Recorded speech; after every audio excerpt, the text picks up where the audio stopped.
So I've got my chain of 5 stitches, and now I'm going to make the flame shape.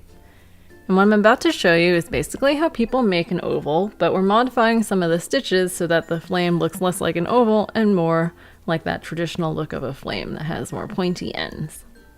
So to start, we're going to do a slip stitch. And remember that whenever you are working into a foundation chain like this, you actually are going to skip the first chain from the hook. So you're going to skip the V that the loop on your hook traces back into, and you're going to put your hook under the back loop of the V after that. So you're going to put your hook under only the side of the V that's further from you. So it looks like you've got 2 loops on the hook. Then you're going to slip stitch, so yarn over and pull that yarn through everything on your hook. And that is the first stitch of round 2. So we're going to be good and use the stitch marker to mark that stitch, because we are going to crochet into this later. All right, I've put my stitch marker under the V that we just made. And now I'm going to do a half double crochet stitch, abbreviated HDC. So to do that, we're first going to yarn over, then we're going to put our hook into the next unworked V. So now it looks like you've got 3 strands of yarn on your hook. Yarn over again, pull that yarn just through the hole that you just put your hook into. So now it looks like you've got 3 loops of yarn on your hook. Then yarn over again and pull the yarn through all 3 loops on your hook. So you're left with 1 loop on the hook. That is a half double crochet. It is slightly taller than a single crochet stitch, which is what you're going to do next. So in the next available V, the one that is not split apart yet by any yarn, you are going to make a single crochet stitch. So yarn over, pull the yarn through the hole that the hook just went to, yarn over again, pull the yarn through both loops on the hook. That was a single crochet stitch. And then we're going to, in this last V, do another slip stitch. So stick your hook in that V, yarn over, and pull the yarn through everything on your hook. Then we're going to do 1 chain stitch. So yarn over and pull that yarn through the loop on your hook. Now, this is where people get a little confused. We are going to rotate everything because, as you can see, we have run out of stitches to crochet into over here, and we've only made 1/2 of the flame. We now need to make the other half.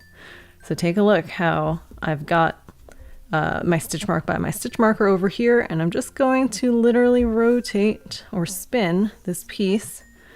So now the stitch marker is on the other side of the hook. And now we were crocheting into the back loop of the foundation chain. Now that we've rotated everything, we can access the front loops of these chain stitches.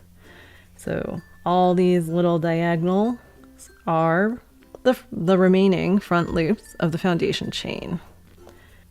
So now we need to put a slip stitch under the other side of, so now we need to put a slip stitch in the other side so now we need to do a slip stitch in the other side of the foundation chain, and we want to do it in the next stitch. So we had just crocheted a slip stitch into the very last stitch of this chain, which means we need to get the hook under the second to last stitch of this chain instead, which is over here. And be really careful when you're working with this other side of the chain to always make sure that when you put your hook under the other side of the chain, you're putting it only under 1 strand of yarn. So it should look like you got 2 strands of yarn on your hook. Yarn over and pull through everything on the hook. Now we're going to do a single crochet stitch in the next unworked front loop. So yarn over, pull it through, so you have 2 loops on the hook. Yarn over, pull through both loops on the hook. Then you're going to do a half double crochet stitch again. Remember, that means you start with a yarn over, then you put your hook under the next stitch, then yarn over and bring that yarn through the hole that you just put the hook into. So you have 3 loops on your hook. Yarn over again and pull through all 3 loops on the hook. And then we're going to do a slip stitch under the next unworked front loop, making sure we catch only that loop. Yarn over, pull that yarn through everything on the hook, and then to finish the flame, we're going to slip stitch in the very first stitch around 2, which we conveniently marked with the stitch marker. I'm going to take it out actually to make it easier to put my hook into. Make sure before you do that you looked real carefully where it was. So slip stitch again is yarning over and bringing the yarn through everything on your hook. Then we fasten off, so yarn over, pull the yarn through the loop on the hook. We're going to cut a yarn tail so that we can sew the flame onto the top of the birthday cake. So cut it at least 6 inches away. Keep pulling your hook until a knot is formed. So we're going to attach this side of the flame to the top of the birthday cake. Really, it's up to you to decide which way is the top or bottom. But if you wanted to follow the pattern exactly, the top is the side where you started the magic loop that has these really nice clear stitches versus the bottom, which looks kind of messy because it's a bunch of decreased stitches. So thread a needle with the yarn tail that you just cut. Position your flame so that it's going to be in the middle of your cake. Stick your needle in the middle of the cake. And then you're going to have to decide which direction you want to stick your needle out of. I'm trying to catch the smallest amount of yarn so that I can tie this flame onto the top. So I put it 1 stitch away. I'm going to go through the bottom of the flame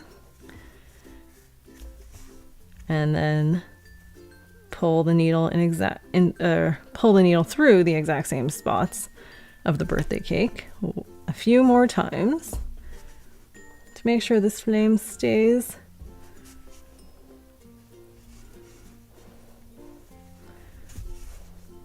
And again, pull the needle through the exact same spots on the flame too.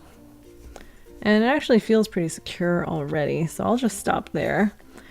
And once I feel like it's secure enough, I'm just going to stick my needle down the middle of the cake to help the flame stand up straight.